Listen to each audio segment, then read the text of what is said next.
Family. What's good? What's good? Saturday, Saturday night, Saturday evening, Saturday before Mother's Day. Happy Mother's Day to all the mamas. Listen, if you're a single father, this ain't your holiday. Okay, stop doing that. If you're a single dad, you probably are a great dad. But Mother's Day is not yours. And I'll say the same thing on Father's Day. If you're a single mom, probably a great mom. Father's Day is not about you though. It's just not.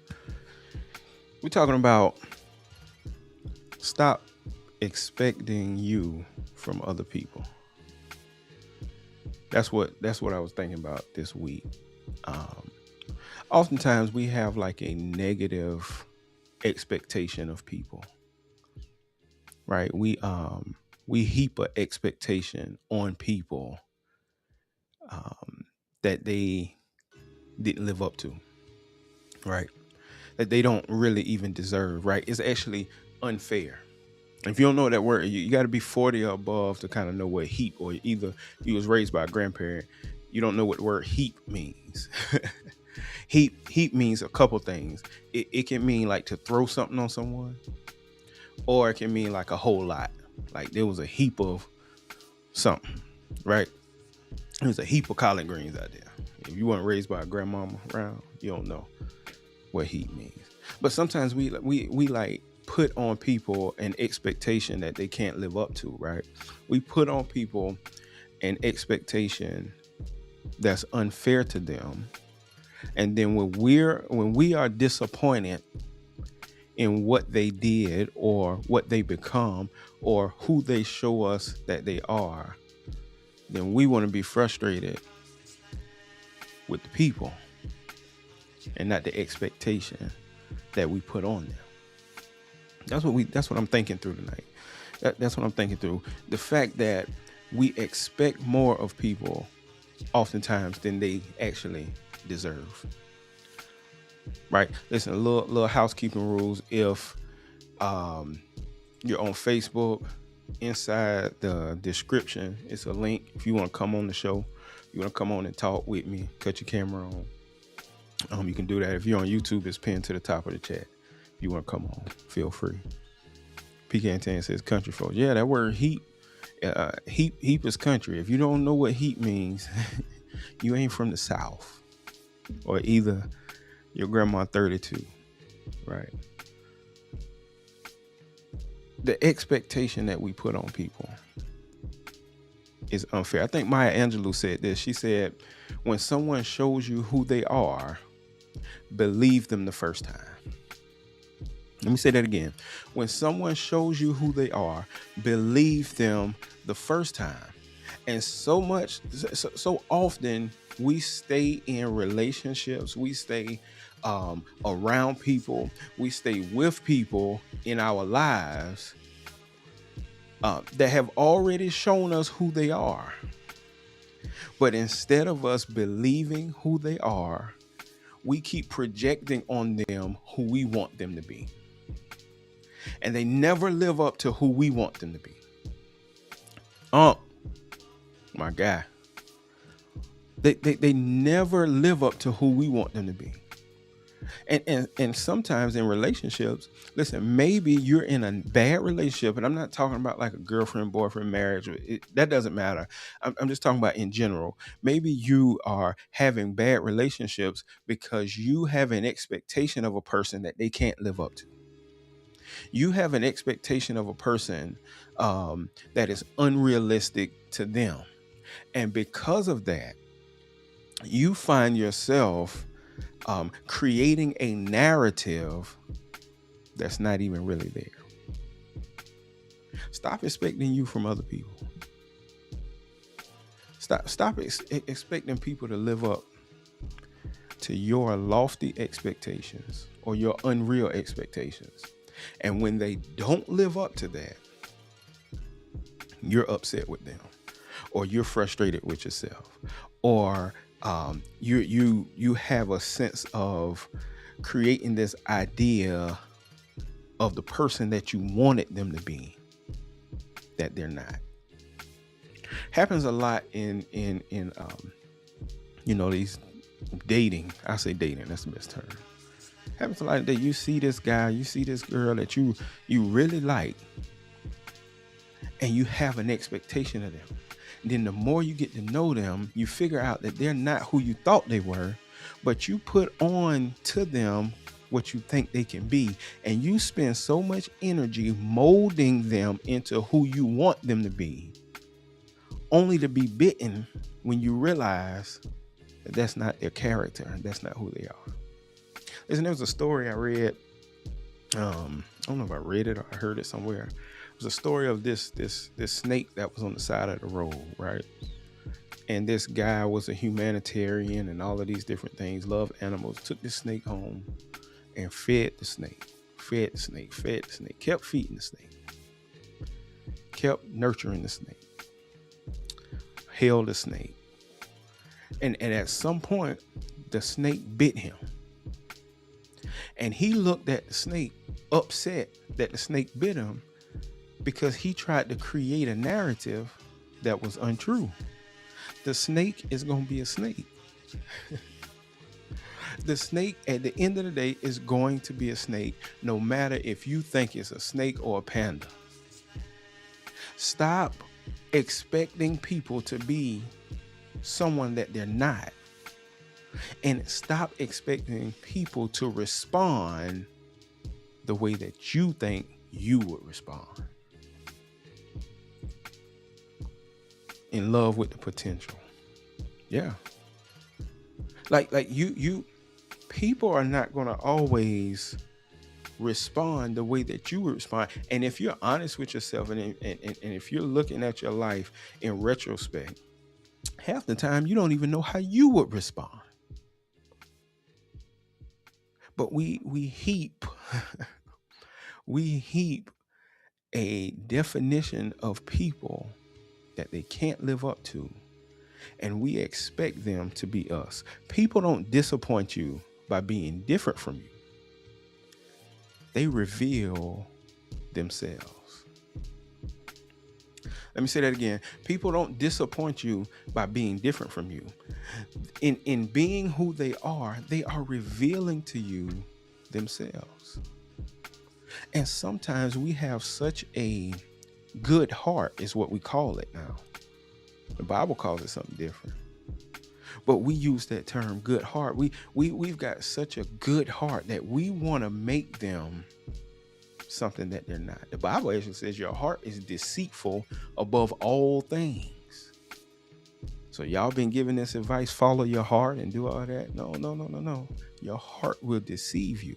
And so because your heart will deceive you, you will be in a relationship with a person for 10 years trying to create the person that you want them to be and not accepting the person that they really are. And the disappointment is not on them. The snake always knew he was a snake. He always knew eventually he would bite. It's you. It's you that wanted the snake to be a teddy bear. It's you. It's your fault. Stop expecting you from other people. Understand who people are. And that's a concept.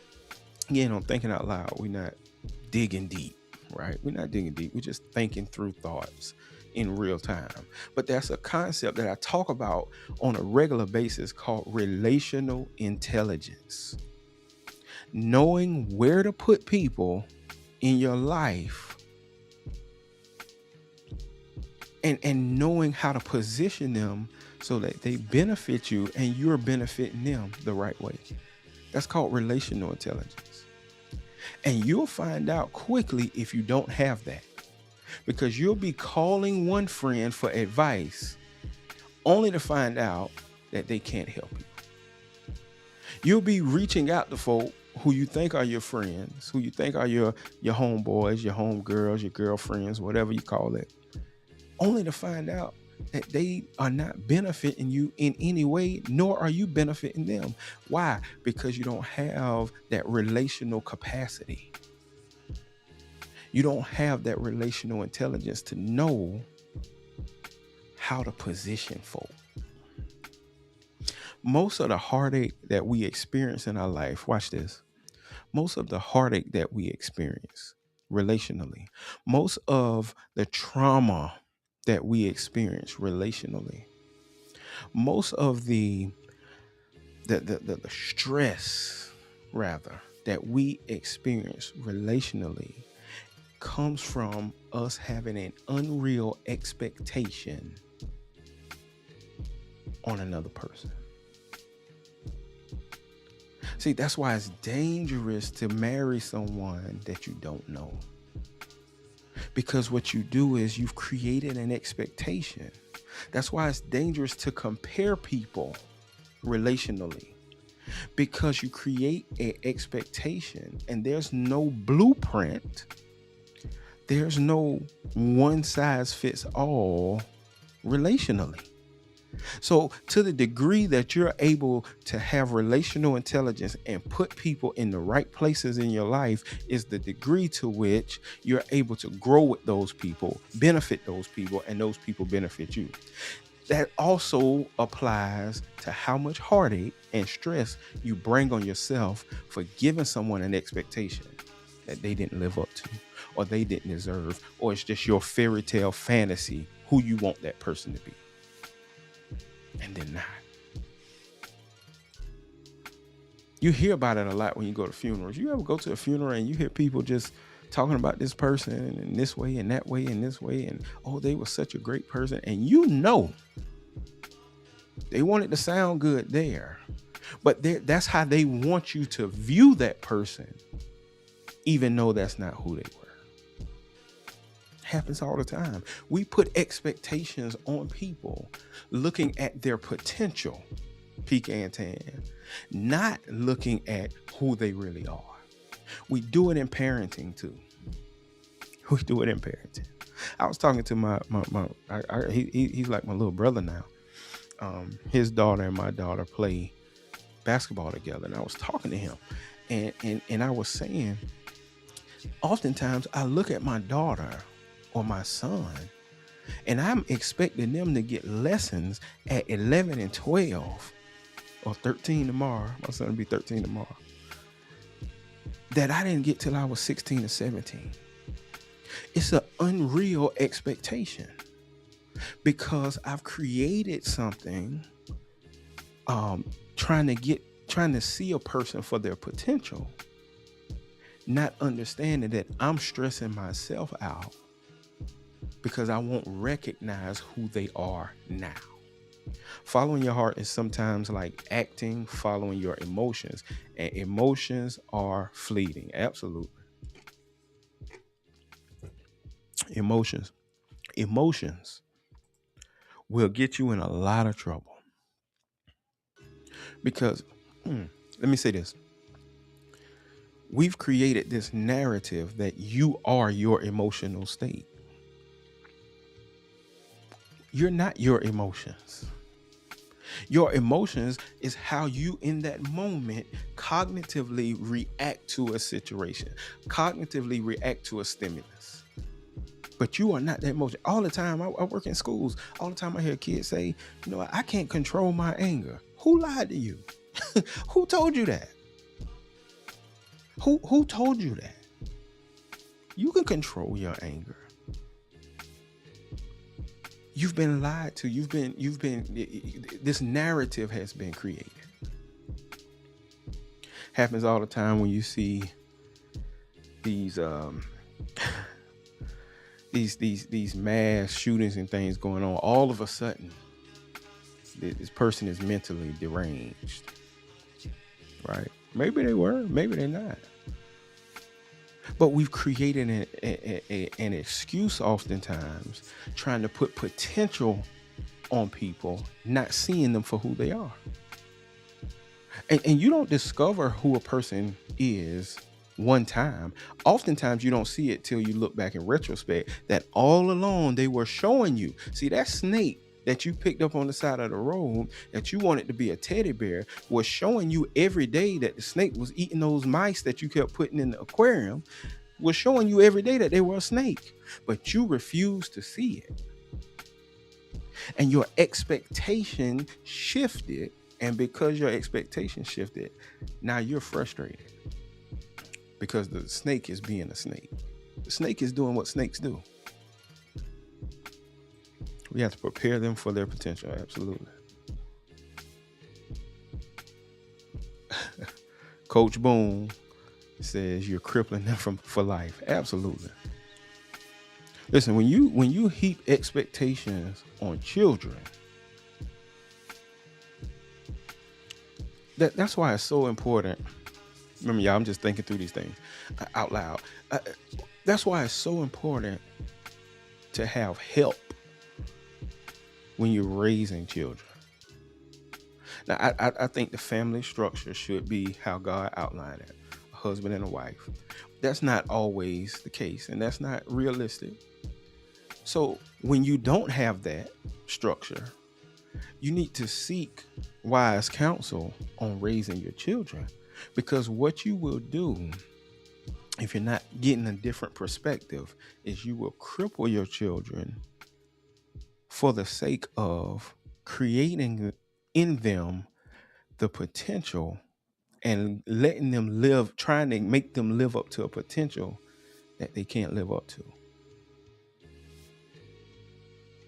Listen, I told my son's teachers one time, I said, listen, I love my son. My son ain't a straight A student. I know that. I'm not even going to heap that on him. That's not him. He's going to try to cut every corner he can possibly cut when it comes to academics. He's going to try to do the least amount of work and get the best grade. I'm not heaping the expectation of him having straight A's on him. Why? Because it's going to disappoint me. It ain't going to disappoint him because he know who he is. And when we start expecting people to be who we want them to be and not who they really are, not seeing them for who they are, you create a narrative that is untrue and you bring frustration on yourself. You don't bring frustration on that other person all the time. Sometimes when you punish them or something for not being what you expected them to be, that they aren't. You gotta respect when people reveal to you who they really are. Listen, when you're talking about stop expecting you from other people. Not everyone loves or gives or shows up the way that you do. Not everyone responds to adversity the way that you do. See, it's easy to look at. See, in the culture we live in now, there's a camera everywhere. We see people at their worst moments all the time. Mets, what's up, man? We see people in their worst moments, and we are so quick to demonize a person for their worst moment. And we are quick to say, this is what I would have done. You know, when it happens, I'm gonna tell you something, and that's not that serious. But when you watch a game show, like you watch Jeopardy or you watch Wheel of Fortune, and you're looking on that screen, you're like, how they don't know that? How did they get that wrong? How did they try to buy a vowel that the other person already bought? But when you get in that position now, you'll realize that is not what you thought it was. It's not what is easy as you thought it was. Everybody don't show up the way you show up. And everybody is not supposed to. And that's why you've got to have this word that we use all the time called discernment. You got to know your calling. You got to know when you're supposed to show up, how you're supposed to show up. And you can't compare yourself to the way other folks show up, because that's not how you're supposed to show up. Listen, in this basketball thing, both my kids are locked into basketball right now. And it's a joy to watch them grow, right? But inside of that joy of watching your child grow, you build relationships with other kids on their team, and you're seeing them grow. And if you're not careful, you will allow your child to compare themselves to how someone else on their team shows up. And I found myself just this past week talking to my daughter and my son about the fact that, hey, your role on this team is to do X, Y, and Z, not to do what they're doing. And so when they show up the way they're supposed to show up, and you show up the way you're supposed to show up, that looks totally different. And it's amazing. I was watching my daughter play, and they asked me to do the books. We were in Concord, North Carolina, and they asked me to do the books. I don't really like doing the official book. I'll do something on the side where I keep stats or whatever, but I don't like doing the official book. And I don't like it because I can't watch the game. I'm looking for certain things. Who is this foul on? What was that call? Who got that rebound? I'm looking for all of those things and not watching the game. And so I went back and watched my daughter's game. And I was texting my brother, Nick, and I was like, yo, Bria made some plays that I just missed. I didn't see it. It was some good stuff she was doing. She wasn't scoring a lot of points, but she was making plays. And she didn't, in my eyes, she didn't show up. But when I went back and looked, she showed up the way she was supposed to show up. And oftentimes, when people don't show up the way that we think they should, we think that they didn't.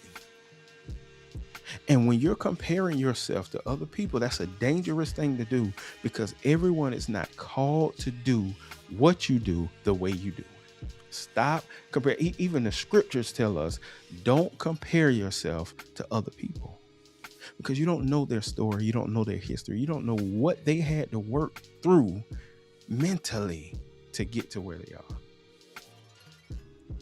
My boy Mex, man, it's good to see you, Mex. That's my boy. That boy was a great basketball player, man. Great basketball player. That whole team, you and Mac and Casey, Prelo, great basketball player. Listen, so when we're talking about expecting you from other people, I've been on here 25 minutes. You've got to understand this concept that your heart isn't their blueprint. They're not looking at how you do things and examining whether or not they need to do it that way. Just because you would doesn't mean they will. Let me say that again. That was good. Just because you would doesn't mean they will.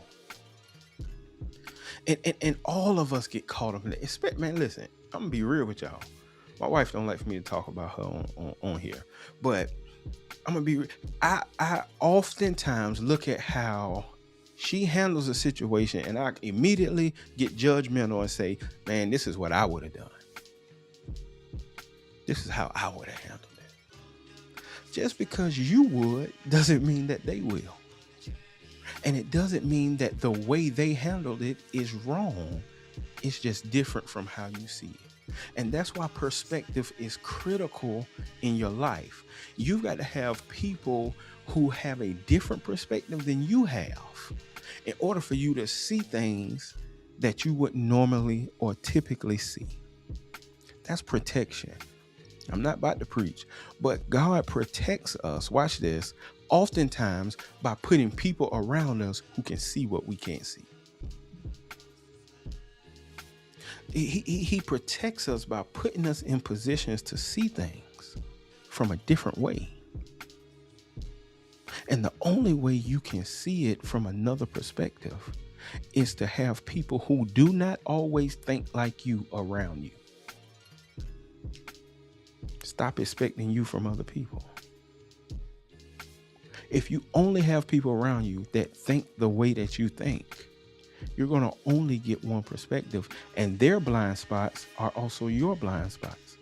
And if both of y'all have the same blind spot, you can't help each other grow. Comparison to others hinders personal growth. Absolutely. People act from their own experiences. They don't act from your experiences. Let me say that again. People act from their own experiences. They don't act on your experiences. And so the way a person handles a situation is deeply rooted and grounded in their experiential knowledge. What knowledge do they have based off of their experiences? And because you don't have my experiences, I should stop expecting you to be me. I should stop expecting you to respond the way I respond.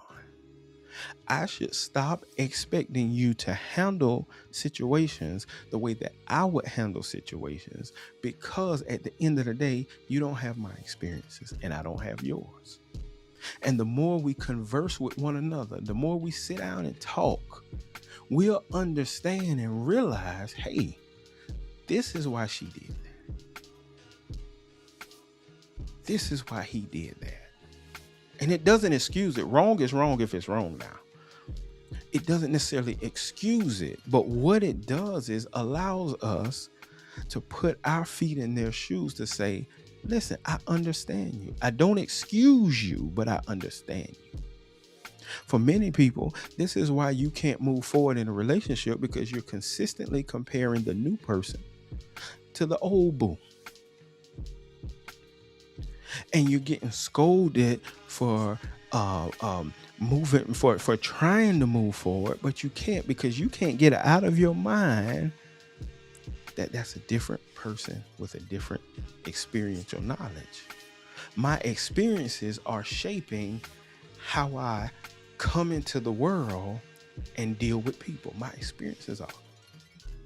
So if you've experienced trauma growing up in certain areas of your life, it's gonna affect how you deal with your children. It's gonna affect how you deal with traumatic situations in other people, because you've experienced it. And everybody has different experiences. When you expect others to mirror you, you get disappointment.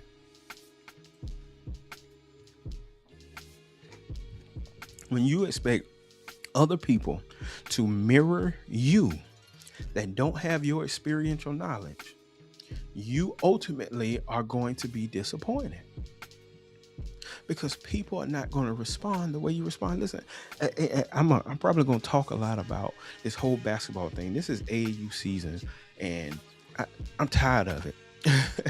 But I used to coach basketball on a high level. So because of that, I'm consistently critiquing what coaches are doing in the game, and it's stressful. It ain't stressing out that coach, it's stressing me out, because I'm consistently critiquing them. And it's disappointing because they don't have my experiences. And I'm consistently on the sideline saying, you know what, I would have did this, I would have did that. When you expect people to mirror you, you get disappointed. It's just that simple. It's just that simple. I'm drinking this slushy because it's hot. It's hot in this room. I don't know why it's so hot. Stop expecting people to mirror your thought process when they don't have your experiences. When you heap expectations on people, those unspoken expectations that you've put on them create a resentment towards them when they don't live up to it.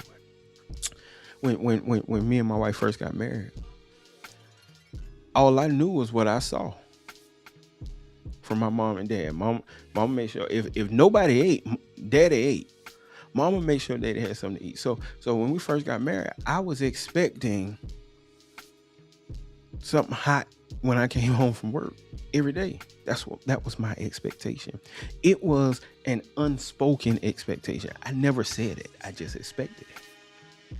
And so I consistently started having resentment when that's not what was going on. And then it was just one day, and I've told this story before. One day, my wife came to me and she said, "Listen, I don't like cooking, period. I just don't." And once we created a spoken expectation, I'll handle it on these days. You handle, she laughing. I'll handle it on these days. You handle it on those days. Once that expectation became spoken, then the resentment went away. And oftentimes when you're expecting you from other people, you put on them an unspoken rule, an unwritten rule, and then you get mad at them and you resent them as a person when they didn't live up to something that you never even articulated to them. You never even verbalized it to them. And so now you've got resentment to that person. A lot of hurt comes from unclearly communicated expectations.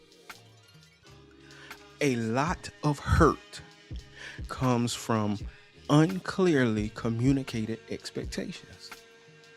You're hurt now because they didn't do something you never told them you wanted them to do in the first place. You just expected you from them. And so you're hurt. I struggle with this at work, to be honest with you.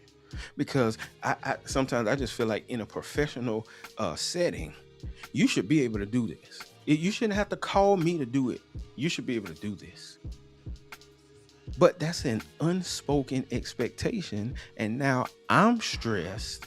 I'm hurt because I put an expectation unspoken on a person. And now I resent that person. And now I've got to mend that relationship. Communication and compromise.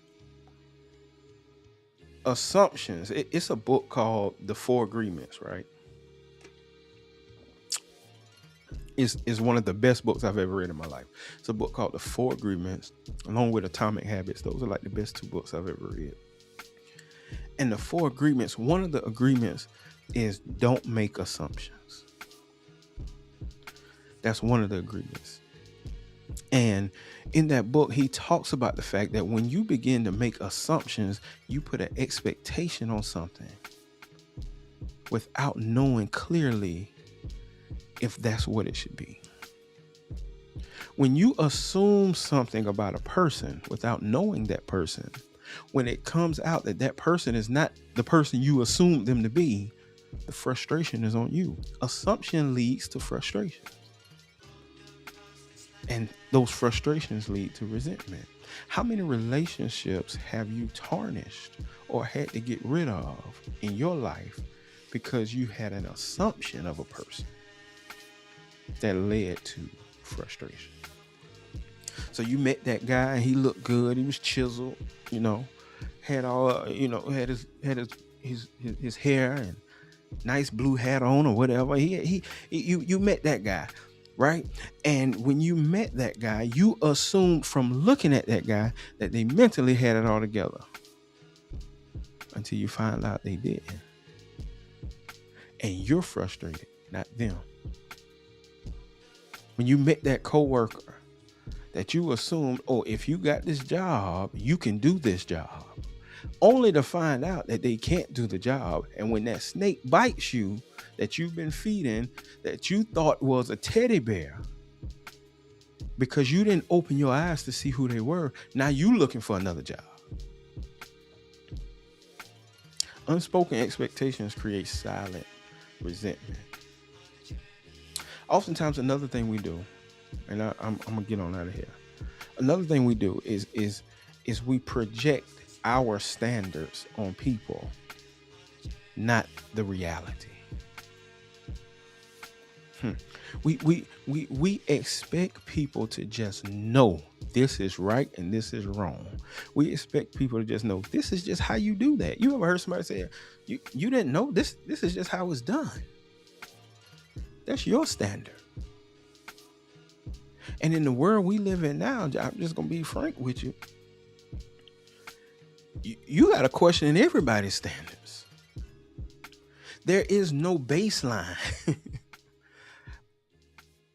You and that's not even a religious thing. You can be sitting in church next to somebody who has a completely different set of standards that you have in certain areas. You when you project your standards on people versus the reality, you're now disappointed. You're expecting you from them. That's your standard. Now, I think there are some things that are right and wrong, and I think your standard has to be based on um, God's standard, because He's the only one that can create a standard, because He's the only perfect person, perfect being, right? And so, when you start to project your standards on people who don't understand your standards, what you also find out is people have lower expectation or lower standards oftentimes than you do. So something that drives you crazy, don't drive them crazy. People have pet peeves. Certain things drive me crazy. I can't stand when something don't start on time. That drives me crazy. I can't stand my time being wasted with stuff. That drives me crazy. Other folk, so everybody doesn't have that same standard. And when you project your standards, what you do is you ignore who people really are and you put your expectation on them. That's why you have to have discernment. Discernment is better than projection. Discernment is better than projection. When you can discern who a person is based off of what you see about them, what you have seen them do in situations and experiences, when you can discern who they are, then that's better than projecting and assuming. You can discern people. If you be around people enough, you can tell what type of person they are. When you're around people enough and you allow them, we talked about this a little while ago, and you allow them to talk enough, they'll tell you who they are. And when a person tells you who they are, you better believe them the first time. Real growth is learning to accept people for who they are.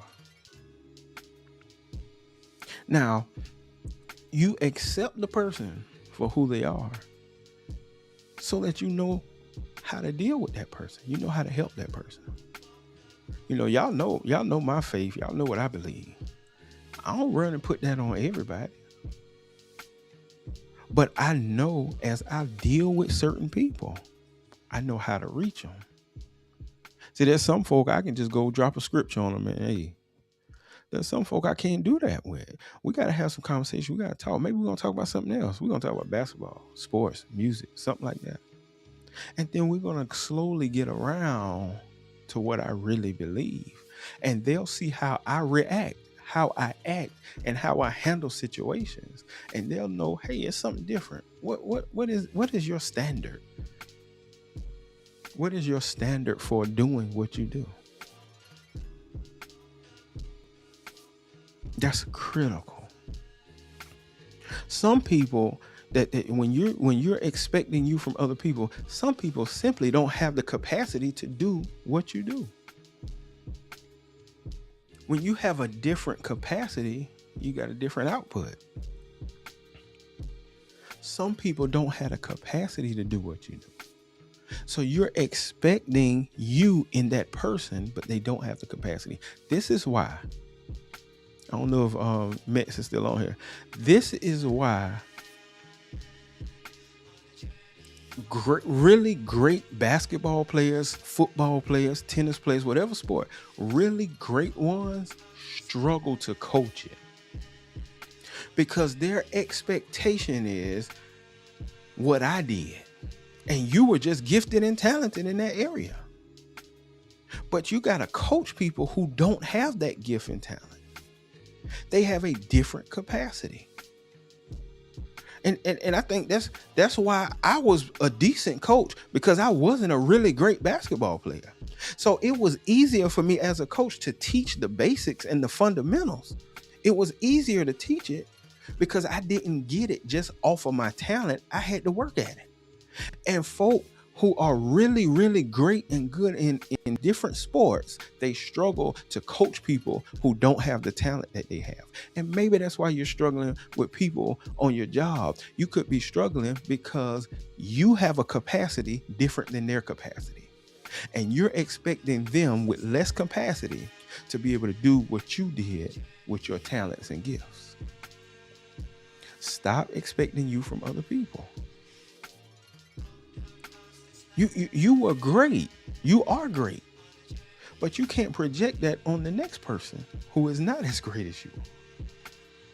And so that's what teaching and coaching. I work with teachers all the time. I work with teachers who go into administration and don't realize how hard it is because they simply were a great teacher.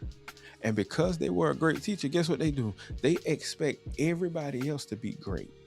And they don't know how to coach them into being great. See, good people can coach people into being great. Great people struggle to coach people into being good.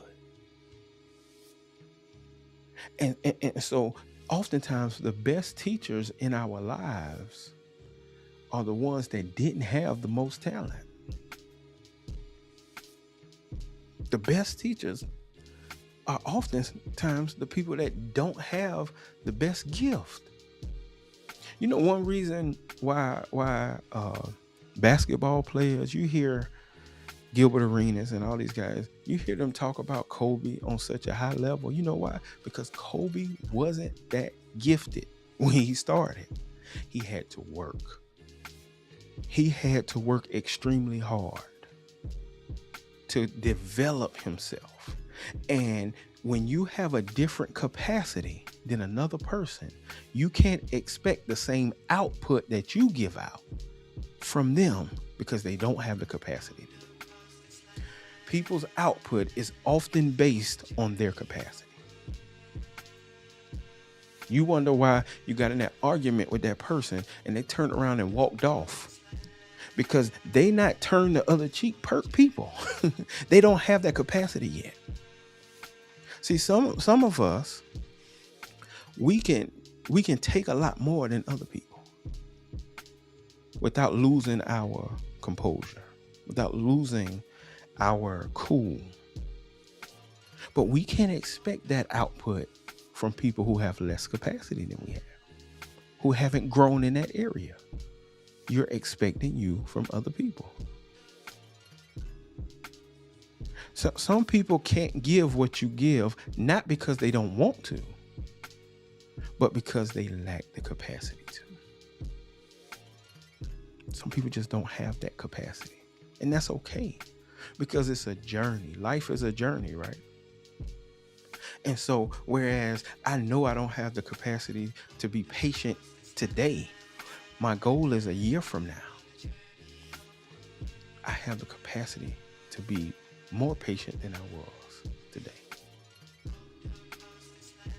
And so that's that book. Remember I told you 2 books that I really love, 4 Agreements and Atomic Habits. And Atomic Habits talks about being 1% better today than you were yesterday. 1%. Just that's it.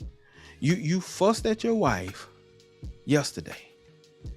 Fuss a little less today, and then a little less tomorrow, and then a little less, then a little less.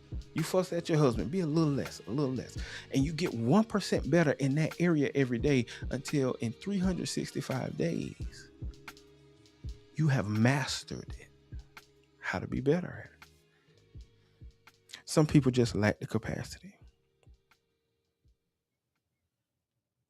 When you are attempting, this is the last thing I'm going to say and get off of here. When you are attempting to control the narrative so much, I'm going to put it in the chat, Justin. When you are attempting to control the narrative so much, I probably spelled agreement wrong just now. And then Atomic Habits. There it is. Well, it may not pop up on Facebook, just it's gonna pop up on YouTube. But I'll send you a message when I'm finished. When you are attempting to control the narrative so much, you forfeit your peace. Pecan, if you own, can you put them 2 books in the Facebook chat? Or my wife, somebody. You forfeit your peace. 2 books are The 4 Agreements and Atomic Habits. You forfeit your peace when you're trying to be in control of other people. So this is why this ain't the leadership part. This ain't the moment of clarity.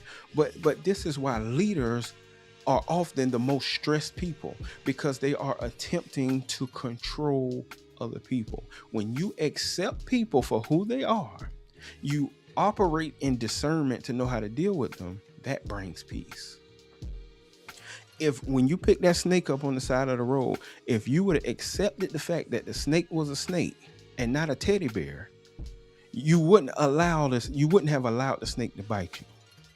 But you did not accept the fact that it was a snake, and you fed the snake the habits that the snake needed to bite you.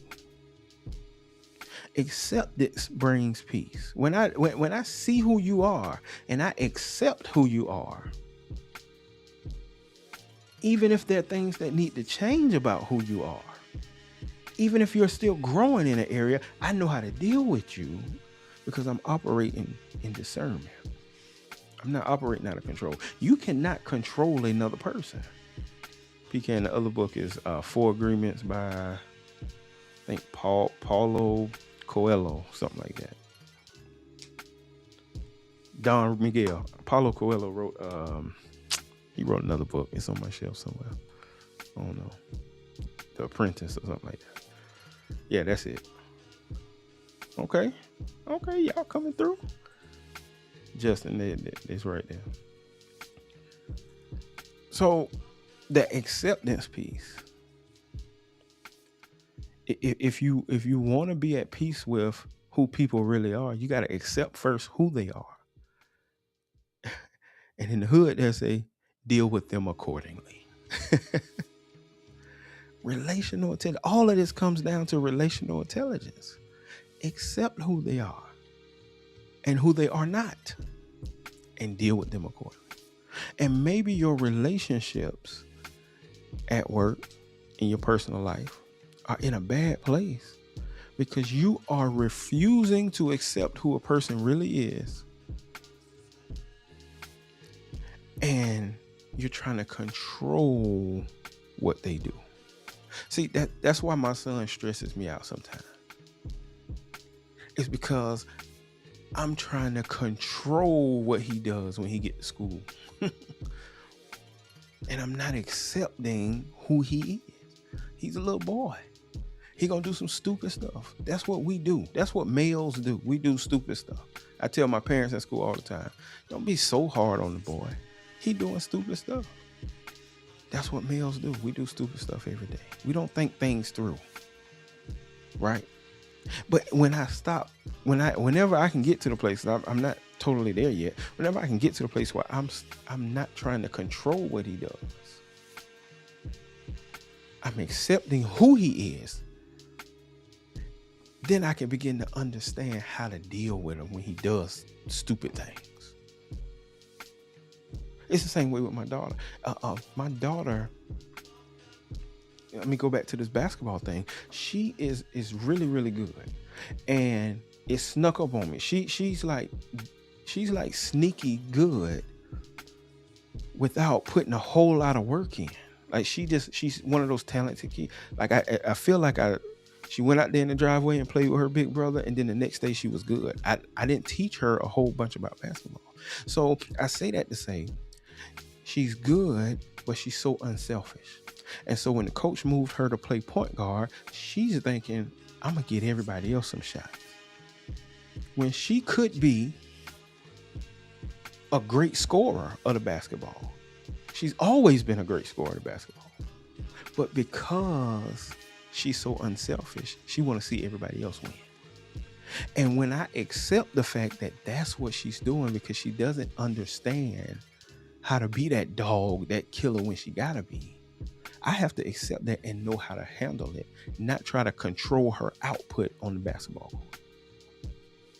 And to the degree that you stop trying to control somebody else's output, whether or not that's your husband, your wife, your kids, that is the same degree to which you're going to receive peace in your life when you stop trying to control everybody else.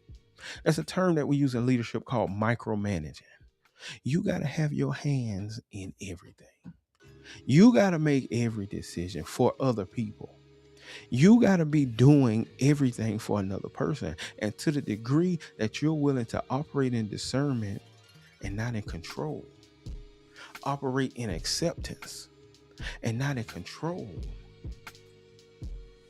you start to walk and operate in peace. Unc says, I was taught that we are guides for stability for our children. That's it. Your child needs to know. And I struggle with this, y'all. I struggle with it, especially with sports. Good God. And it's because I see the potential. Your child got to know you a safe place. Your child got to know I can talk to my mom. I can talk to my dad. My child got to know my daddy loved me after a bad game and he loved me after a good game. Now, that don't mean you don't tell them how to improve or how to get better, or you don't tell them if they didn't play well, you don't tell them you still got to be real with them. But they got to know that you're a safe place. And so often we are not safe places for our children.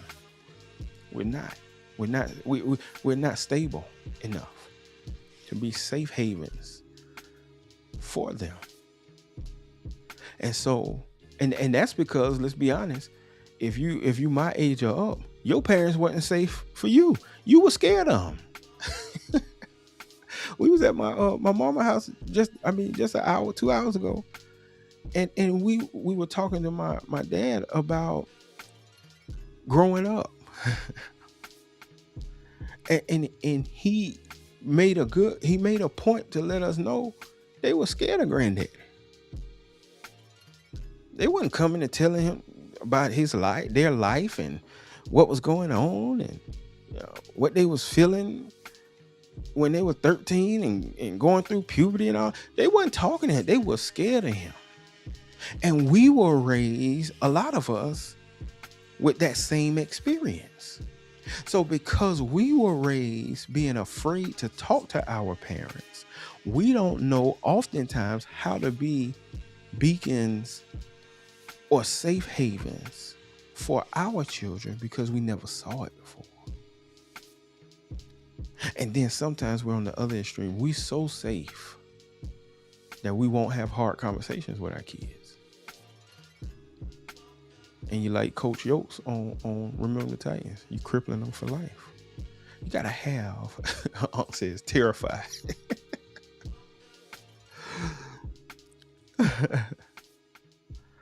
Terrified. You're right.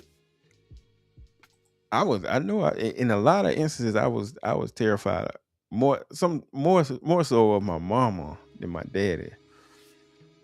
But there were times where I was kind of scared of both of them. But my mama she just didn't care. Like she really don't care about your feelings.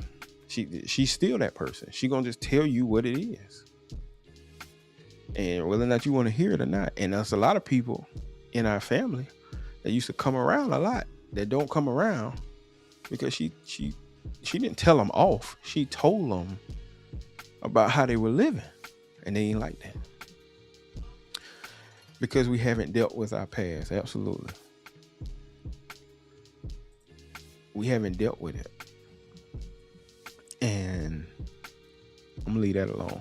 But we haven't dealt with our experiences. So our experiences are shaping how we deal with raising our children, people on our job, because we hadn't come to peace with it. So acceptance brings us peace, not control. Terrified of my mama. She never sugarcoated nothing. That's it. And the thing is about that, Justin, is you appreciate it now. You appreciate the lessons that they were trying to teach us now, even though the methods that they were using to teach us a lesson we didn't like at the time. And oftentimes, like my dad was saying tonight, some of the ways that they raised us and some of the things they did to us, we can't even do anymore without fear. My mama, I told them, and we talked about it tonight. My mama got me in front of the class in the 5th grade, put me over her knee in front of everybody. And it wasn't no we calling somebody, we calling it. No, that's just what it was. You was embarrassed. And back then, if you lived in the neighborhood with us, you knew who my mama was anyway. She would have did it to you. So we our experiences shape how we deal with things. Our experiences shape how we deal with people. Your experiences shape your relationships. And so to the degree that you're willing to deal with your experiences, positive and negative, is the degree to which you're able to have relational intelligence in your life. Where do you put people? Once they show you who they are, how do you deal with those people? Where do you place them in your life? Where do you place them? See, some folk you got to have close to you, and some folk you got to have at arm's length. And you might have the ones close to you there for different reasons. You might have 5 close people to you for different reasons. There's some people at my job, that I keep close. I keep them close for different reasons. I keep them close because some of them I know they know everything about everything, and they can help me lead better because I know they're going to tell me everything about everything. And so then I know how to approach situations. There are some folk I keep close because they're a lot smarter than I am. And I watch how they handle, how they deal with things. And when I see how they handle and deal with things, I learn something else. I keep some of them close because they have a different skill set that I have. And if I can tap into their skill set, then I become better. So everybody that's close to you may be close to you for different reasons. But if you don't deal with your past experiences, you don't know how to position people. And if you don't have discernment, you don't know where to put the right people in your life so that you can grow and become better. I say this all the time. Jesus had 12 disciples. He took 3 into the garden with him. He took 3 on the mountain with him. He didn't take all 12 because everybody that's close to you can't handle you. And just because they've been your friend for 25 years don't mean they can handle where you are now. Or maybe vice versa. Maybe you can't handle who they've become positively or negatively. And so you've got to put them in the right place. You don't have to get rid of them, but you got to put them in the right place.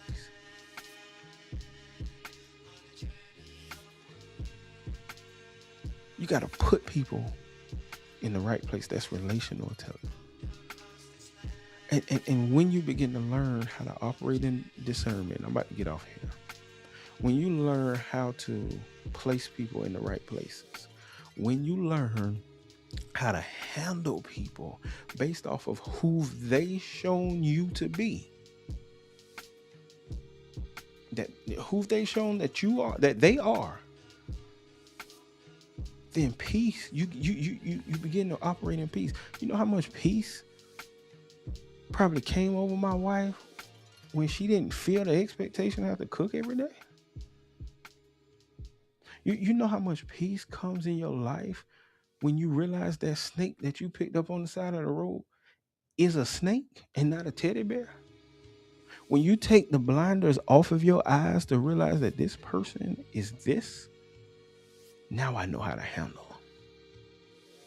Not always negative. Now that's not always a negative thing. This person is gifted in this area. Now I know how to deal with them. This person is a backbiter. I know how to deal with them. I don't necessarily got to get rid of them. I know how to deal with them now. And once you learn that, you'll stop expecting you from other people. And it's a thing that happens in different areas of your life at different times. It don't always happen at the same time. Don't always happen in every area. You might be great at that at work and terrible at that raising your kids. You might be great at that in the community and terrible at that in your marriage. Maybe you fussing and fighting and you and your wife or your husband are arguing all the time because of an expectation that's unrealistic or an expectation that hadn't been effectively communicated. My brother, an expectation that hasn't been effectively communicated. And me and my brother right there, Dame, he's in the Air Force. We talk about this in leadership all the time. You over communicate, not under communicate, because the expectation has to be clear. And when you begin to understand that my life will be at peace in whatever area I'm in, once I learn to see people for who they are and expect them from them, not me from them, then you begin to operate in peace. You begin to love differently. You begin to live differently.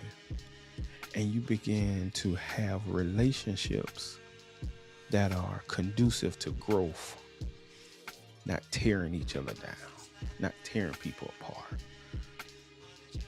And I still got to work on that. I still have to work on that in my marriage, in my parenting, especially.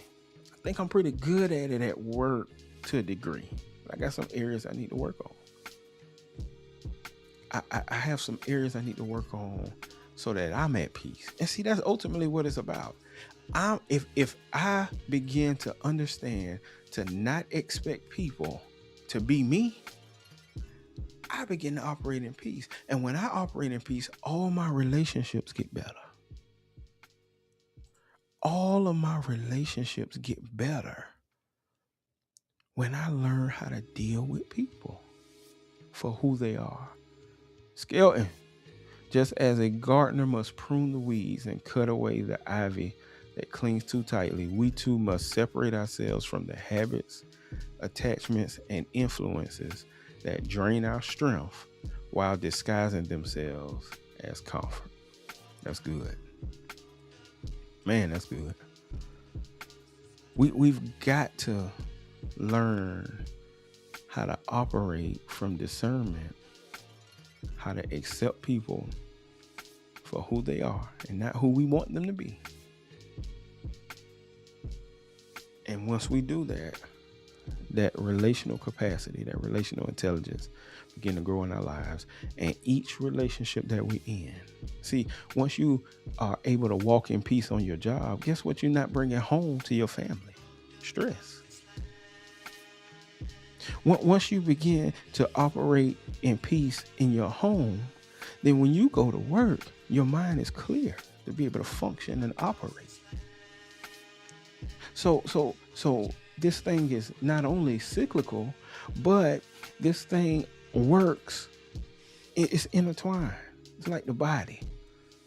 When you hurt that pinky finger, everything in your body responds to that.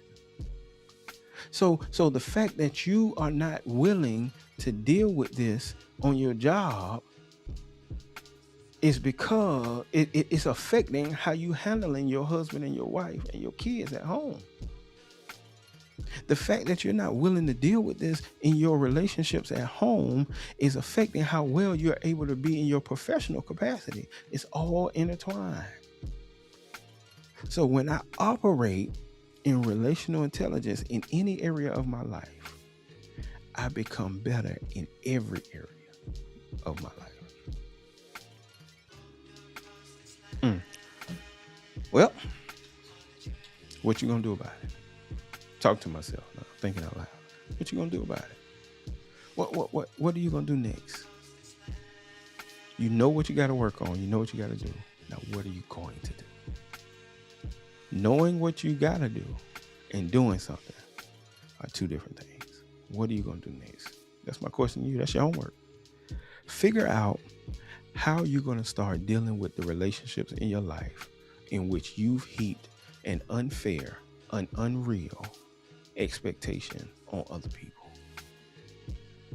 Yeah, your husband is strong, but is he as strong as you think he is? And are you heaping on him more things because he looks like he can handle it?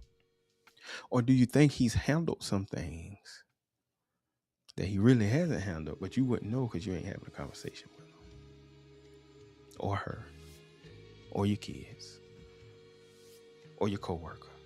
Are you putting more on people because you think you know them, but you're not operating in discernment? Listen, I appreciate y'all coming to think with me. It's 10 o'clock. It's past my bedtime. Got church in the morning. Ain't been to church in a while because we always traveling for basketball. So kind of excited about the opportunity to go back to church. But I appreciate y'all thinking with me. Appreciate y'all getting on. Appreciate y'all engaging in the chat. There's a lot of people in the chat, a lot of people on. Appreciate all of that. I can't say when the next time I'll be on. It's been 3 weeks since the last time I was on. But your homework is to think about what areas of your life do you need to accept who people are and deal with them accordingly so that you can grow and so that your relationships can grow. Dr. Williams, it's your boy. Signing off. I'll holla.